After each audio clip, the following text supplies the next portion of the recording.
สิมึงอ่ะอืมอืมครับ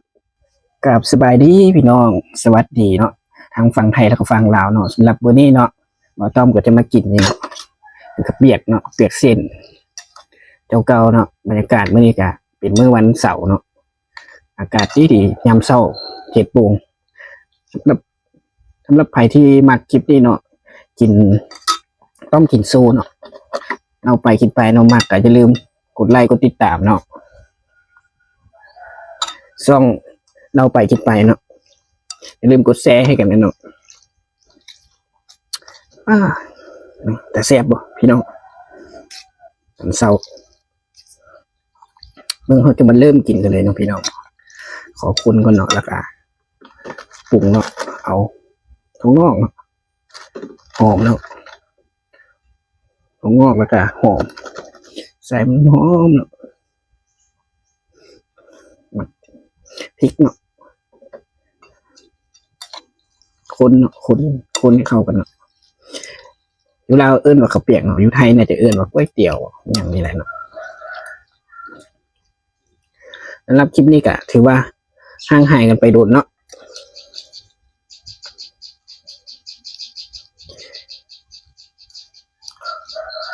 เบิ่งเฮามาติดตามเบิ่งน้ำกันเนาะว่าบ่ต้มจะใช้เวลากินอยู่จักนาทีเนาะบ่ฮู้ว่าประมาณ5 นาทีนี่จะสามารถกินเบิดได้บ่เนาะฝากพี่น้องทุกคนเนาะที่ว่าเบิ่งคลิปนี้เนาะก็อย่าลืมเป็นกำลังใจให้บ่ต้มในการกิน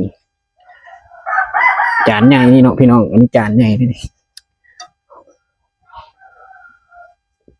โอ้ยสิ้นแต่แซ่บสิมึงอ่ะ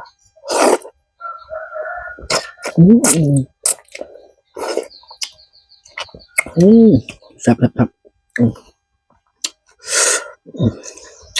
ลืมกดไลค์นะพี่น้อง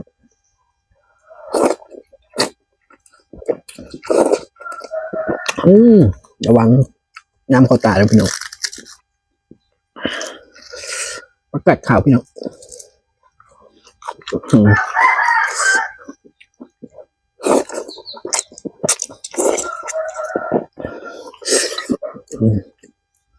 สดจังสดจัง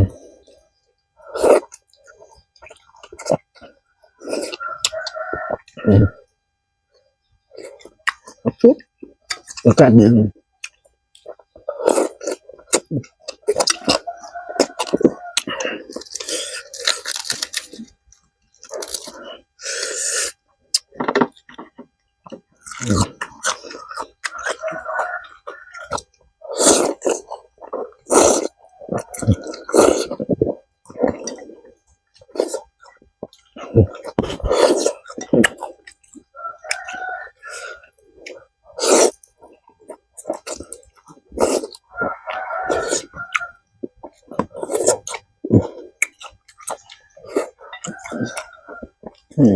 จับลูกชิ้นหอมนุ่มๆนะพี่น้องลูกชิ้นเนาะหอมครับ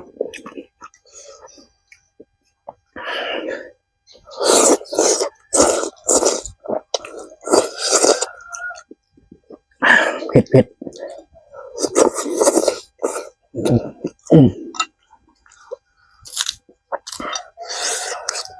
ตัดเอาพี่น้อง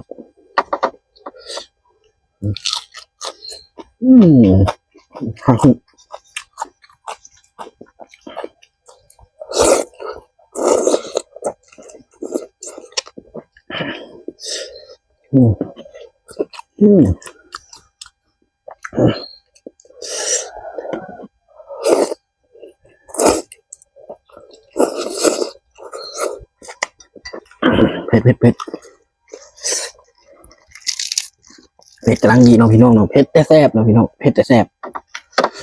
จำกับปีพี่น้อง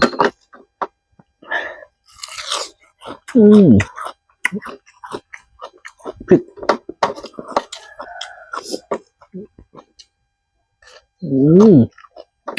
เข้ากันสุด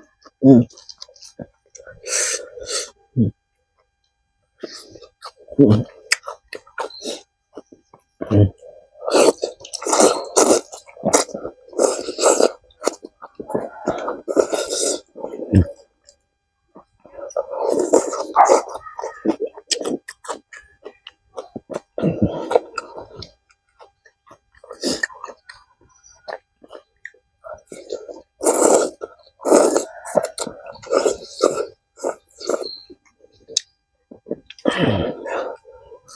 อืมสุดยอด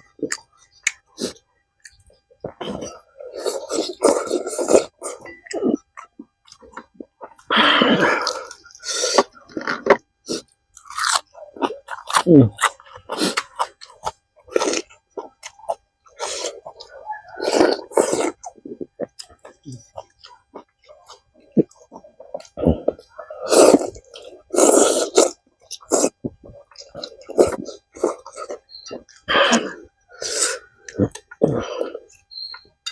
แซ่บ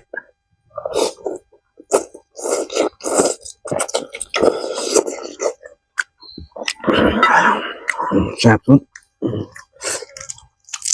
หรือว่าเป็นมื้อเช้าที่แซ่บแหละครับนะอืมอืม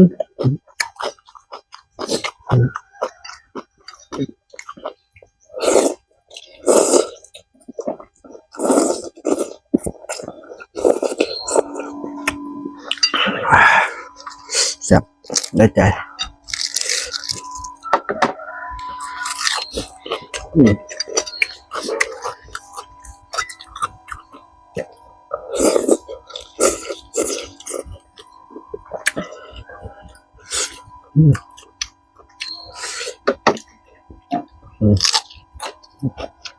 บรรยากาศดีเนอะตอนเช้าเนอะอืมอืม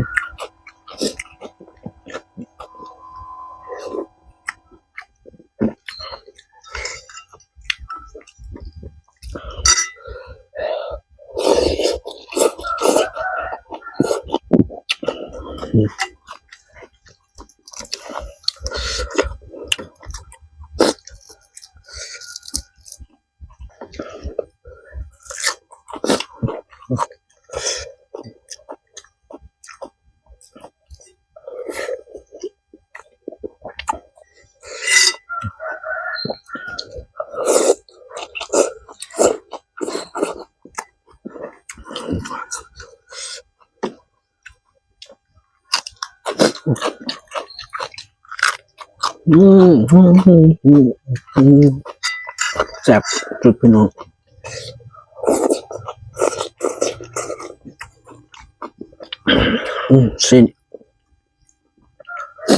เส้นหมูลวกคักแน่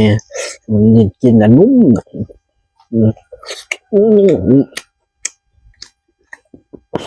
ละลายในปากเลยพี่น้องอืมอืม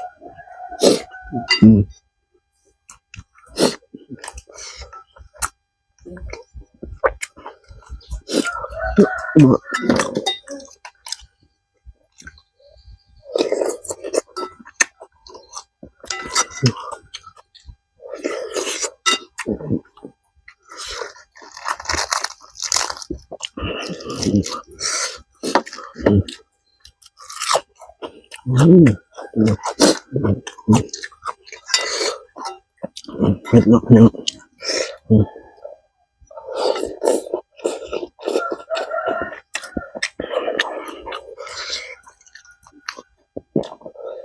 อืม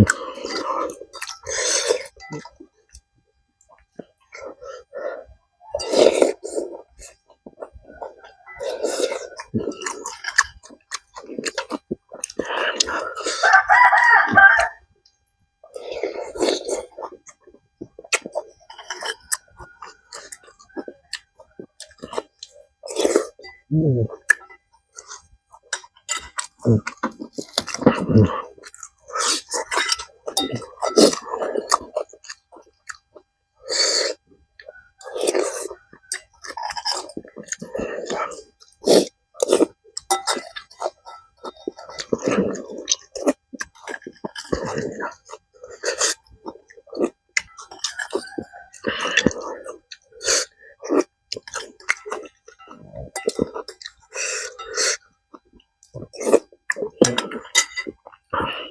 มืดแล้วเนาะพี่น้องเนาะ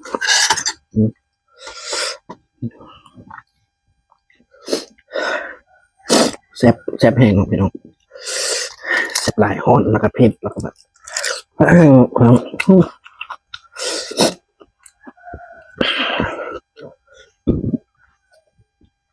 สำหรับตอนนี้ก็มาฮอดช่วงท้ายคลิปแล้วเนาะพี่น้อง